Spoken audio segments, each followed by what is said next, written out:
Muy bien, pues bienvenidos a todos, hermanos, hermanas y amigos que nos visitáis también.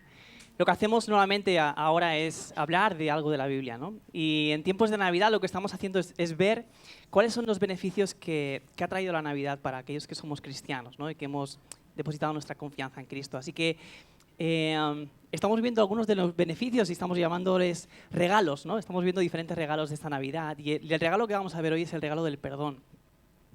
Y el versículo que vamos a ver hoy es solamente un versículo, es cortito, y nos habla de qué es lo que hay en el corazón mismo de la Navidad, ¿vale? Y me gustaría leerlo. Esto es lo que dice la Biblia.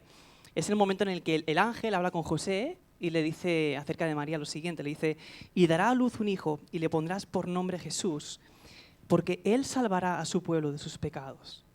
Así que la Navidad nos habla de esto, de salvación, ¿no? Y no voy a explicar todo el versículo entero o todo el contexto, quisiera centrarme en algunas palabras solamente, ¿vale? La primera palabra de ellas es pecado. ¿Pecado suena bien o suena mal? ¿No? No nos sentimos a gusto, ¿no? Cuando escuchamos esta palabra. Es algo que nos incomoda. ¿Por qué? Porque nos deja vulnerables, ¿no? Expone nuestro corazón de alguna manera, incluso nos hace sentir culpables y luchar con la culpa es algo que nos desagrada. Yo me acuerdo cuando estaba sacándome el carnet de conducir, el primer día de prácticas, mi profesora me dijo, ¿has cogido el coche alguna vez? Y yo, bueno, alguna vez, pero hace mucho tiempo y no lo tengo dominado para nada. Entonces me subí en el coche, me llevó por Badalona un montón de cuestas, subidas, bajadas, había mercadillo, policía por todos lados, un desastre. Y yo, os imagináis que no tenía el truco de los pedales pillado todavía. Y de los 3 pedales, el más problemático para mí no era ni el acelerador ni el embrague, era el freno. Yo no sabía que con la puntita de los dedos ya frenaba el coche, así que cada vez que quería frenar, ¡pum! Y veía la cabeza de mi profesora hacer así, ¡pum! ¿No? Así que cada 2 por 3 estaba pidiéndole perdón, perdón, perdón. Hasta aquel momento paró el coche y me dijo, Pablo, ¿qué haces pidiendo perdón? Esto no está bien. Eso es que tienes un sentimiento de culpabilidad, eso hay que quitarlo de ahí, ¿no? Y explico esto porque en el fondo todos pensamos como ella, ¿no? O sea, el sentido de culpa es algo que nos incomoda totalmente, ¿no? Como personas, ¿no? Y ya seamos creyentes o cristianos o no cristianos, ya creamos en Dios o no, todos hemos experimentado lo que es esa sensación de culpa, ¿no? Con cosas grandes y cosas pequeñas, pero todos sabemos lo que es sentirse culpable y es algo feo, es una carga, es algo que queremos deshacernos de esto, ¿no? Y la pregunta es que cuando tú sabes que eres culpable, ¿qué es lo que haces? ¿No? ¿Cómo solucionas eso? Y la primera de las soluciones puede ser pues, admitir realmente que eres culpable, ¿no? Pero esto es algo difícil. Para mí es difícil admitir que soy culpable, ¿no? ¿Por qué? Primero porque daño mi orgullo. Me deja ver que no soy realmente como yo quisiera ser, ¿no? O no soy aquel que pretendo ser delante de la gente, ¿no? También es difícil porque quedamos expuestos ante la crítica de la gente. Si yo admito mi culpa delante de vosotros, me quedo expuesto. Vosotros podéis criticarme con razón, ¿no? O incluso podemos tener temor de que la gente nos rechace. ¿Por qué? Porque nos rechazaría con razones, ¿no? Porque somos culpables, ¿no? Así que admitir nuestra culpa es algo difícil, es algo pesado. Es por eso que, seamos conscientes o no, todos pretendemos ser nuestro propio salvador. Intentamos salvarnos de muchas maneras, ¿no? De proteger nuestra imagen de muchas maneras. Y alguna de ellas, ¿no? Por ejemplo, intentamos, cuando sabemos que somos culpables, justificarnos, ¿no? Podemos echar la culpa a los demás.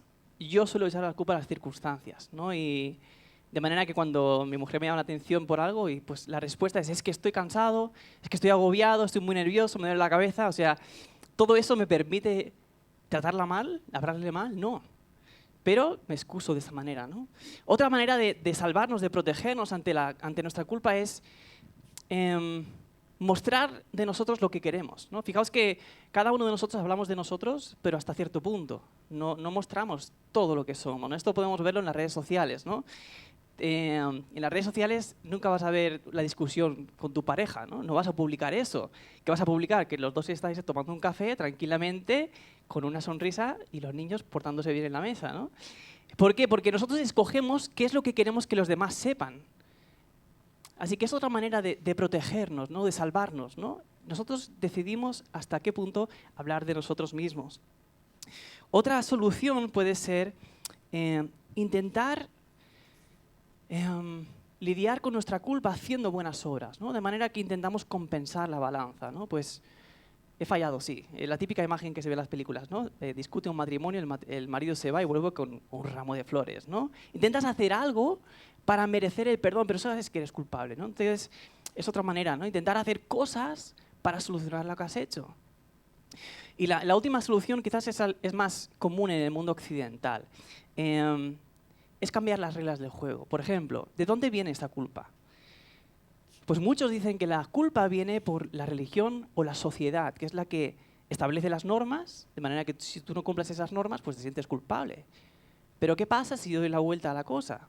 Si yo decido qué es lo que está bien y lo que está mal. Por ejemplo, la mentira. ¿Por qué está mal la mentira? Si yo decido que es buena, a mí me puede traer beneficios la mentira. Puedo protegerme a mí mismo, puedo, no sé, manipular la situación para mi bien. Así que, ¿por qué es mentira? La mentira algo malo en sí, ¿no? El problema con todas estas maneras de salvarnos es que no te quita la culpa realmente, ¿no? Cuando yo me excuso porque me duele la cabeza o porque estoy agobiado, por mucho que sea verdad y eso quizás pues ayude a que no reaccione bien, yo sé que el único responsable de que le he hablado mal a mi mujer he sido yo. Soy yo el culpable, ¿no? Igual cuando intentamos protegernos, ¿no? Cuando intentas proteger tu imagen, eso cansa. Y es muy interesante porque hoy en día cada vez hay más casos de depresión entre los adolescentes. ¿Por qué? Porque publican cosas en las redes sociales, pero luego cuando conoces a esa persona, a ese chico, a esa chica, no es tan interesante como parecía, ¿no?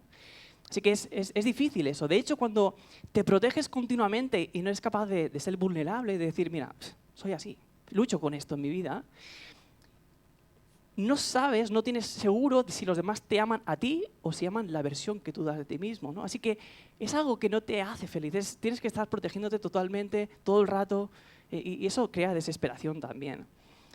Por otro lado, las buenas obras, ¿no? Las buenas obras no pueden limpiar nuestra culpa, y eso quizás es más evidente cuando son cosas graves, ¿no? Como por ejemplo pues, un adulterio, ¿no? Hay casos de adulterio que la mujer o el hombre pues, se reconcilian, ¿no? Y hay perdón. Pero la persona que ha cometido adulterio parece que tiene un sentimiento de deuda de por vida, ¿no? Por mucho que haga buenas obras, sabe que es culpable, ¿no? Así que el hacer buenas obras no te quita la culpa. Haces cosas bien, sí, obviamente, ¿no? Pero eres culpable igualmente de aquello que hiciste, ¿no? Y cambiar las reglas del juego, ¿qué? Pues es algo que tampoco funciona. Por ejemplo, el ejemplo de la mentira, ¿no? Por mucho que tú creas o tú decidas que la mentira está mal, que está bien, por ejemplo, ¿cómo te sientes cuando alguien te miente a ti? O sea, en ese momento, cuando te enteras que alguien te está mintiendo, lo último que te sale decir es, oh, qué bien, son tus propias negras. Si tú ves la mentira bien, yo me alegro contigo, no lo respeto, no. Te duele. Sabes que está mal. Tu conciencia clama por justicia, ¿no? Incluso piensas, ¿qué he hecho para merecer esto? ¿Por qué me estás tratando así? O sea, tenemos una conciencia que nos habla y de la cual podemos discernir qué es lo bueno y qué es lo malo. Así que cambiar las reglas no funciona, porque si no lo puedes aplicar para otros, tampoco lo puedes aplicar para ti. Así que, de hecho, cuando la Biblia enseña acerca de esto, lo que la Biblia dice es que todos, ya sea que creamos en Dios, que no creamos en Dios, que seamos cristianos o no cristianos, todos tenemos la ley de Dios inscrita en nuestros corazones. Y esto es algo precioso, porque significa que hemos sido creados a imagen de Dios. No somos producto del azar, o del caos, o de... Mis hijos no son producto del azar tampoco, no son un conjunto de moléculas y un organismo perfecto. No, es mucho más que eso. Somos criaturas creadas a imagen de Dios, tenemos una dignidad y un valor tremendos porque somos personas. Y Dios a nosotros, seres humanos, nos ha dado algo especial, ¿no? Y el apóstol Pablo dice lo siguiente en Romanos. Dice, aún los gentiles son aquellos que no conocen a Dios como lo conocemos nosotros, como un solo Dios. Son una gente que adoraba a muchos dioses diferentes y demás. Pues dice, los gentiles, quienes no cuentan con la ley escrita de Dios, muestran que conocen esa ley cuando por instinto la obedecen, aunque nunca la hayan oído. Ellos demuestran que tienen la ley de Dios escrita en el corazón porque su propia conciencia y sus propios pensamientos o los acusan o les indican que están haciendo lo correcto, ¿no? Cuando haces algo malo, tu conciencia te acusa, pero al revés también. Cuando tú sabes que estás luchando por la verdad, que es cierto, tu conciencia también te exclama, te apoya, ¿no? Y eso es algo que viene de Dios. Y cuando hablamos de pecado, lo que estamos diciendo es que estamos rompiendo esa ley que Dios ha puesto en todos los seres humanos, ¿no? Pero no quiero que veas el pecado como algo legal, ¿no? El hacer bueno, el hacer el bien y el hacer el mal, ¿no? Como dos cosas o acciones sueltas, ¿no? El pecado es relacional, tiene que ver con relaciones y también con Dios, ¿no? Por ejemplo, seguimos con el ejemplo de la mentira.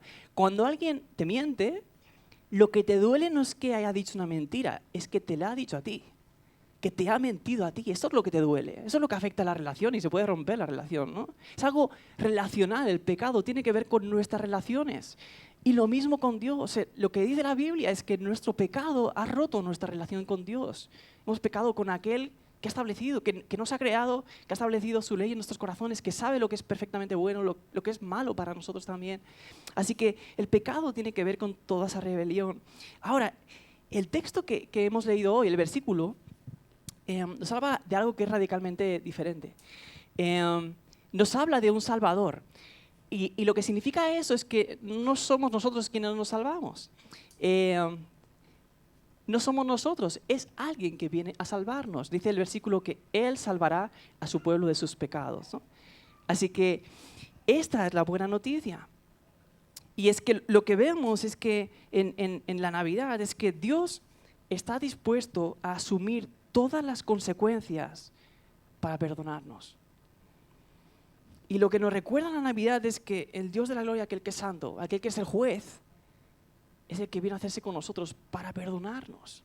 Eso es lo que hace la Navidad. O sea, Jesús deja su trono para venir a mirarnos a los ojos y decirnos, yo asumiré tu culpa. Yo tomaré tus pecados sobre mis hombros y yo sufriré el castigo que tú mereces. Y de esta manera voy a saldar tu deuda. Eso es lo que ocurre en la cruz. Jesús sufre el castigo por nosotros. Y sabes, cuando Dios perdona, no perdona como nosotros. Yo lucho con el perdón, yo no sé perdonar bien. De hecho, no quiero perdonar muchas veces, ¿no? Especialmente cuando yo creo al menos que la otra persona no tiene excusa. A mí me cuesta perdonar en esos momentos, ¿no? O cuando viene a pedirme perdón pero no lo veo realmente dolido por lo que ha hecho, me cuesta. O me cuesta perdonar cuando no lo merece, es que no tiene excusa, ¿no? Como decía. O otras cosas, en otras ocasiones perdono, pero parece que cuando perdono me guardo un as sobre la manga, ¿no? Es como, esa persona me debe algo, ¿no? Le echo un favor, ¿no? O perdono por obligación, soy cristiano, estoy aquí en la iglesia trabajando, así que si me pide perdón mi mujer, ¿cómo no le voy a perdonar? O sea, estoy obligado a perdonarla. Pero muchas veces me pide perdón y no soy capaz de mirar a los ojos y decirle, claro, cariño, te perdono. O sea, quiero seguir enfadado con ella. No me apetece perdonarla en ese momento. Pero Dios no es como nosotros. Lo que nos recuerda la Navidad es que precisamente que Dios no es como yo. Y es que aquel que tiene el derecho de rechazarnos para siempre, porque hemos roto nuestra relación con Él, es el que viene a buscarnos. Y el nombre en la Biblia es importante. Nosotros ponemos nombres a nuestros hijos porque nos gusta cómo suenan, ¿no? Muchas veces. Pero en la Biblia, cuando alguien tiene un nombre, significa algo mucho más grande. Y nos está hablando de cómo es esa persona.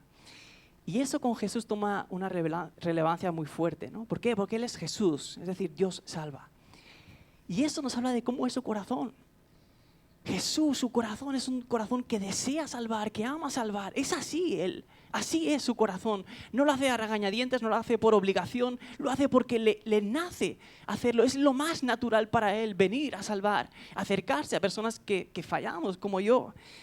¿Por qué? Porque Él es misericordioso y la única manera de recibir ese perdón es solamente confiando en Él, su misericordia. Hay alguien en la Biblia que cometió adulterio, cometió asesinato tremendo y estuvo un año sin confesar eso. Y después de ese año se rompe su corazón y lo confiesa. Y fíjate cómo Él se dirige a Dios, dice, ten piedad de mí, oh Dios, conforme a tu misericordia, conforme a lo inmenso de tu compasión, borra mis transgresiones. Él no va y dice, mira todo lo que he hecho, mira mis buenas obras. No, estoy perdido. Por favor, sálvame. Conforme a cómo eres tú, porque tú eres compasivo, porque tú eres misericordioso. Señora, apelo a tu carácter, a tu corazón, tú eres así, sálvame. Y es que cuando Dios perdona, dice Isaías, hablando Dios, dice, yo soy el que borro tus pecados, tus transgresiones por amor a mí mismo y no recordaré tus pecados. O sea, Dios perdona no porque lo merezcamos, no porque seamos dignos de algo, es porque Él es bueno, porque Él es misericordioso, porque Él es perdonador. Dice el profeta Miqueas también, dice, no persistirá Dios para siempre airado, ¿no?, en su ira, sino, ¿por qué? Porque se complace en la misericordia. O sea, Dios se deleita en perdonar, en tener misericordia, es lo que hay en su corazón. Él es así. Y Dios es así su corazón, porque como dice la palabra también, Dios es amor. No es que tenga amor o que tenga mucho amor o esté capacitado para amar de una manera especial, es que Él es amor, Él es compasivo, Él es así y no puede negarse a sí mismo. No tiene que hacer un esfuerzo para serlo, no lo hace por obligación, lo hace porque le nace. Eso se ve también en los evangelios. Los evangelios son los libros de la Biblia que nos hablan de la vida de Jesús. Y Jesús se acercaba a prostitutas, se acercaba a los más miserables, se acercaba a enfermos, y hay el caso de un enfermo, ¿no?, que le pide, Señor, sáname. Si quieres, sáname. ¿Y qué le responde Jesús? Quiero. O sea, está en mí el deseo de hacerlo. Lo mismo vemos cuando Jesús está crucificado. Voy a decirlo así. Cuanto más sufrimos como seres humanos, más difícil es controlar nuestras reacciones, ¿no? Esto lo veo con mis hijos. Si yo estoy, como decía, muy agobiado, muy enfadado o lo que sea, en cuanto viene mi hija a pedirme agua y le hablo mal, me está pidiendo agua, ¿no? Pero cuanto más sufre una persona, menos capacidad de controlar sus reacciones tiene, ¿no? Pues Jesús, en el momento que está expuesto totalmente, está crucificado, ha sufrido tortura física, sus amigos le han abandonado, se están burlando de él, está sufriendo también espiritualmente, psicológicamente, todo. ¿Qué es lo que le nace de manera natural en la cruz? Cuando le están diciendo, sí, hay que crucificarle y demás. Le sale, Padre, perdónalos, porque no saben lo que hacen. O sea, en el momento que está más expuesto, en el momento que menos se puede controlar, lo que sale de ahí es misericordia, es gracia. ¿Por qué? Porque Él es así, así es su corazón.